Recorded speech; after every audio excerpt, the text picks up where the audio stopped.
Hey, how's everybody doing today? I want to talk to you a little bit about this sort of myth of balance. This is a question that I get all the time, and so I put it on questions from the mailbag. Balance for entrepreneurs is most likely not a reality at all. There will be the occasional person who can be entrepreneurial, meaning you're really building something from nothing. You're solving problems, you're serving people, et cetera, who can also maintain balance. But for most of us, it's a myth. It's an entrepreneurial myth. And so instead of even thinking about what you're doing in terms of finding balance, it's more beneficial to think in terms of correcting yourself as you veer off course one direction then another. This is a far more powerful way to look at this sort of a question of balance. We don't tend toward balance. We're extremists. We are extreme people. We have extreme goals. We have extreme drives, et cetera, et cetera. And so putting forth an idea of balance as the ideal causes problems. Instead, just get good at checking yourself before you go too far off in one direction or another.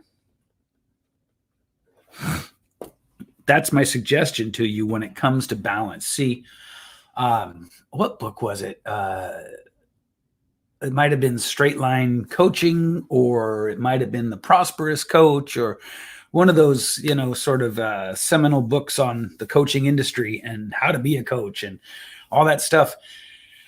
But whatever one it was, I remember reading this very idea that you can't really achieve balance in the way that it is packaged and sold. What is more important to understand, though, I think, is that in the world of, so let's look at who entrepreneurs are, who we are.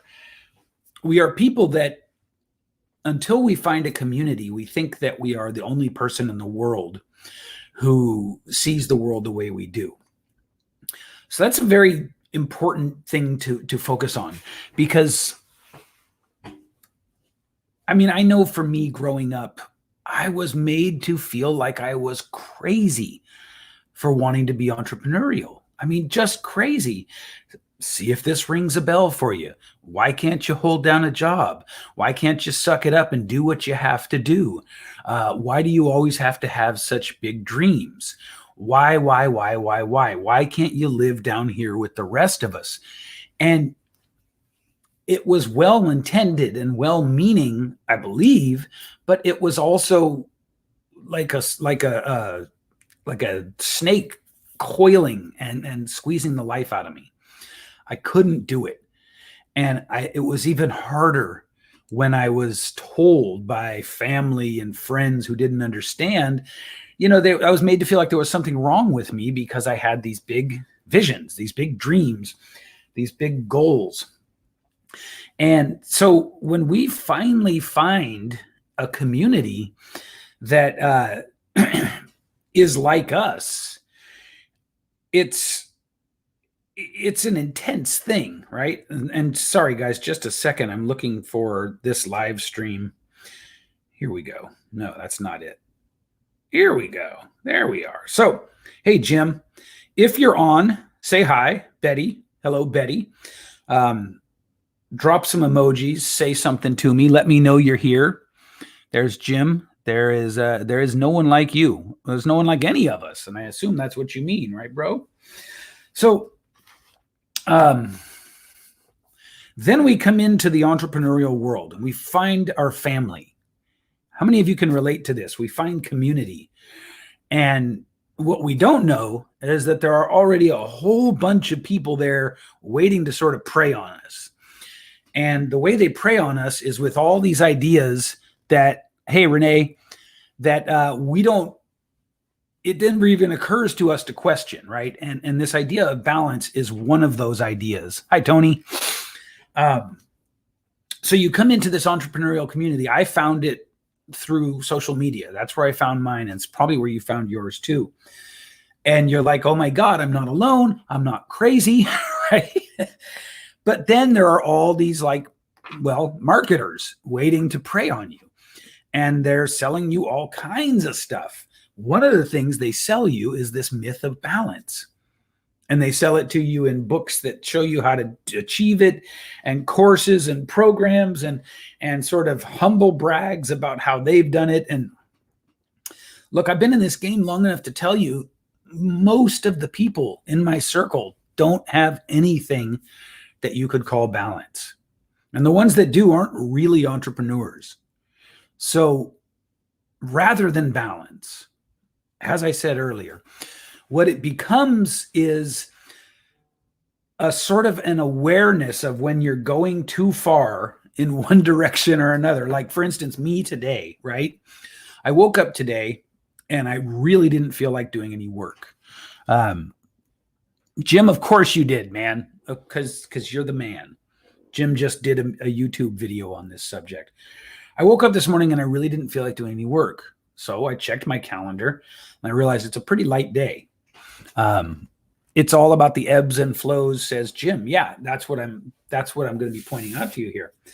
And so I ran the feeling of not wanting to work through a couple of filters. Is this just laziness, or is it possible that I've been working really hard and I just need to rest? And the answer I came up with in this case was that it is possible that I've been working really hard and I just need to rest. And I don't say any of this to brag, but let me give you a snapshot of what my week looks like. So I've got a Facebook group that is growing quickly, and it is a profitable Facebook group. It's making me money. And every month it's making more money than the month before. And I'm doing this because I'm able to help people. So there's that. And I will tell you that when you have something like that, if you're like me, your mind is always cranking on, okay, I got to keep things moving, right? Because frankly, I want transactions every day. You know what I mean? I want to make money every single day. And so I got to keep the group moving. At the same time, I have to pull back and do bigger, more creative projects that are for the group, but aren't in the group. It's an important distinction. Along with that, I've got someone else's group that I'm helping to run that I have to also think about creating content for, and creating a methodology and a strategy within that group. So there's 3 distinct different ways that I'm thinking already, right? So it takes one kind of thought to just be in my group, being creative and putting content in there. That's like, it's not too hard to do that, right? It doesn't require that much bandwidth, but there's pressure. Then the second part, where I'm building these bigger things, such as a video training course, I'm building a new course, a webinar. These are a whole different way of thinking. And if you're like me, you may not even have noticed it, but you have to dramatically shift gears in order to go from like witty, clever content creation in your group to planning out a whole program. And then I got to shift gears again in order to be sort of on for this other person whose group I'm helping to run and develop. So all of this shifting of gears is what you might call bandwidth. And in addition to that, I'm doing Tai Chi and Qigong with a teacher who is over in the UK. So I have a long distance Tai Chi Qigong teacher that I'm checking out. And there's all this strange kind of physical sensations that are happening as I move down this path of learning this new thing. And that plus my family and plus my sort of daily maintenance is about all the bandwidth I have. So no, this is important for you. There's a lesson here for you guys. This isn't me bragging about my life. The lesson is this. It would seem as though that isn't that much to do, right? Nice, Jim. It would seem as though I don't have that much on my plate. But because each different thing that I have on my plate has that sensation of hugely switching gears, right? It's not just a little pivot of focus. It's a whole different way of thinking.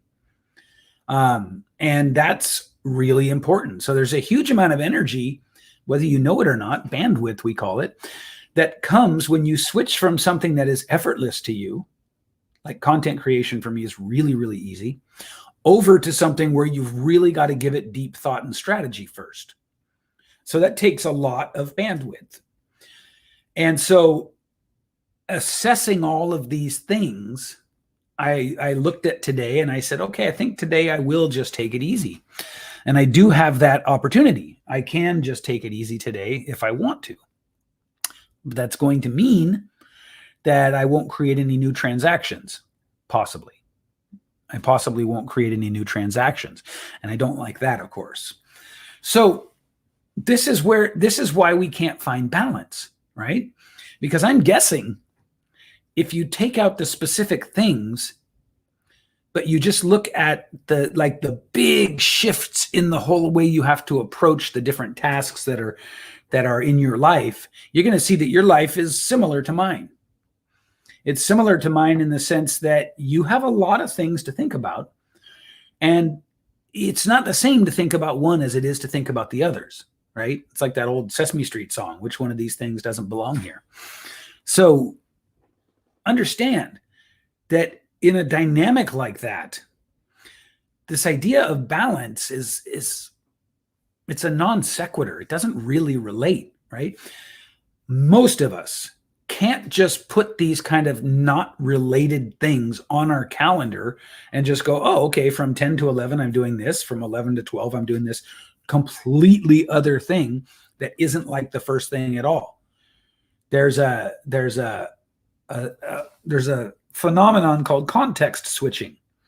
And context switching has been documented to take time, energy, focus, and bandwidth. And context switching is just that. It's when you go from one thing and you switch to something completely else, completely unrelated, completely different. It's not as hard, interestingly, when you work for someone else. This is another odd phenomenon. If you had a job, you reported to a job, and you got a salary, and in the job, you had to do this thing, then this thing, then this thing, it would be easier than doing it for yourself. Kind of weird, but very, very true. And so I guess if I want to give you anything here, it's permission. If I want to give you anything here, it's permission. I want to give you permission that you don't have to judge yourself for not feeling like you have balance, for not having succeeded in achieving balance. Let me just see what Robert has to say here. This is very relevant for me. I am swamped and bewildered by very different tasks each day. Yeah, exactly.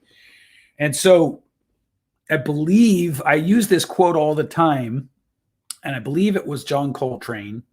He was being interviewed for like Jazz Magazine or something, and they asked him about his approach to creating the incredible music he created. And they said, like, do you have a system? Do you have some sort of a ritual, a routine? And he said, man, I'm trying to get less things to think about. I'm trying to get less things to think about. Some of you, if you're in my group, you may have seen about a week ago, I did a very small sort of offhand post where I said, reduce the number of things you have to think about and think more deeply about those things. Hi, Tina. And this is a powerful, powerful paradigm shift, right? Confusing being productive with busyness. And the busyness piece is part of what takes our bandwidth away. Yeah.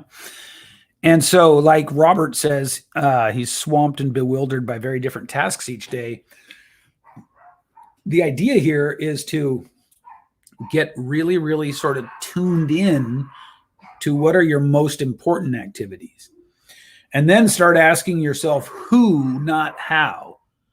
Who the hell can fix this for me and solve this for me, not how do I do it? Because I will tell you guys, we've got to preserve our bandwidth. We have to. And this myth of balance will, in a very, very subtle way, in a very sort of insidious way, it will eat away at your bandwidth. And this is how we wind up feeling exhausted when it seems like we haven't really done much. It's because our bandwidth is being taken without results being created from it. So I want to give you permission that instead of seeking balance as it's packaged up and sold to us, instead put in a system of filters, a system of judgments. Yeah, see, Jim, a system of filters and judgments that allows you to go, okay, I'm going too far in this direction. I'm going too far in the work direction. It's time to put some time into health or family or recreation or resting. Okay, I'm going too far into the recreation and resting. It's time to put some focus into work, that kind of thing. Allison, I think you're on the right path too. But, you know, for the rest of you, just remember that this idea of balance it's actually a very troublesome idea. It's a very insidious idea. For most of us, we will never feel like we've got balance the way that it is sort of packaged up and sold to us. And there's nothing wrong with that. Instead, it's better to feel like you're in control of the zigs and zags. What you want to do is you want to make the extremes, you know, where you go extremely into work or extremely into rest or whatever, smaller and smaller. So instead of balance as this straight line that you travel toward success and fulfillment, instead it's just smaller zigs and zags to get you there. Jim says, I find the lower my bandwidth, the higher my procrastination. Absolutely. Absolutely, Jim. So guys, take it easy on yourselves.